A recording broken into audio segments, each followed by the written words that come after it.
Land نے غیر ملکی باشندوں کے رہائشی اجازت نامے کے قوانین تبدیل کر دیے۔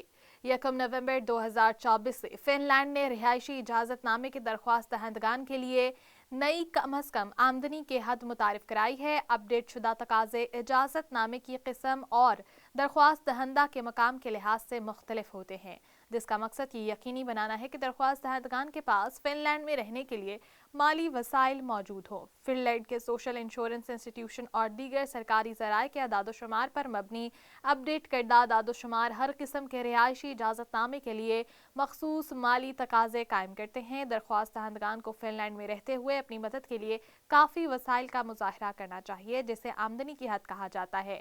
اجازت نامے کی قسم اور ذاتی حالات کے لحاظ سے یہ حدیں مختلف ہوتی ہیں۔ کام کی بنیاد پر اجازت نامے کی کم از کم آمدنی میں اس طرح اضافہ کیا گیا ہے: عام کارکنان 399 یورو تک ماہانہ تنخواہ ہوگی۔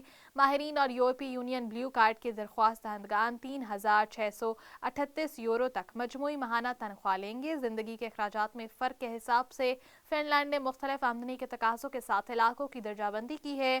ہیلسنکی میٹروپولیٹن ایریا میں ماہانہ 1210 یورو، سالانہ 14520 یورو تک کما سکتے ہیں۔ اس کے علاوہ دیگر میونسپلٹیز مثال کے طور پر اگر بات کی جائے ٹیمپے، ٹورکو، اولو، جوسکیلی وغیرہ میں ماہانہ 1090 یورو جبکہ سالانہ 12360 یورو تک حاصل کی جا سکتی ہے۔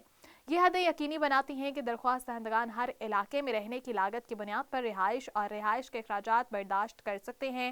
بین الاقوامی طلبہ کے لیے آمدنی کی ضرورت 800 یورو ماہانہ ہے، جو سبسڈی والے مکانات اور طلبہ کو چھوٹ سے کم لاگت کی عکاسی کرتی ہے۔ اس حد کا اطلاق کام کے خواہ گریجویٹس، کاروباری افراد اور محققین پر ہوتا ہے۔ جوڑوں کے لیے 340 euro pocket money, working holiday permits کے ابتدائی اخراجات کو پورا کرنے کے لیے پہلے 3 ماہ کے لیے 2450 یورو مختص کیے گئے ہیں۔ ستمبر 1، 2024 سے پہلی بار رہائشی اجازت نامے کی درخواستیں فن لینڈ کے باہر سے جمع کرانی ہوں گی۔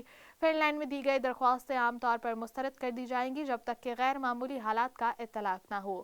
تازہ ترین قوانین کا مقصد درخواست دہندگان کے لیے مالی استحکام کو یقینی بناتے ہوئے رہائشی اجازت نامے کے عمل کو ہموار کرنا ہے۔ ممکنہ درخواست دہندگان کو ان نئی ضروریات کا بغور جائزہ لینا چاہیے اور مسترد ہونے سے بچنے کے لیے اس کے مطابق اپنی درخواستوں کو منصوبہ بندی کرنی چاہیے۔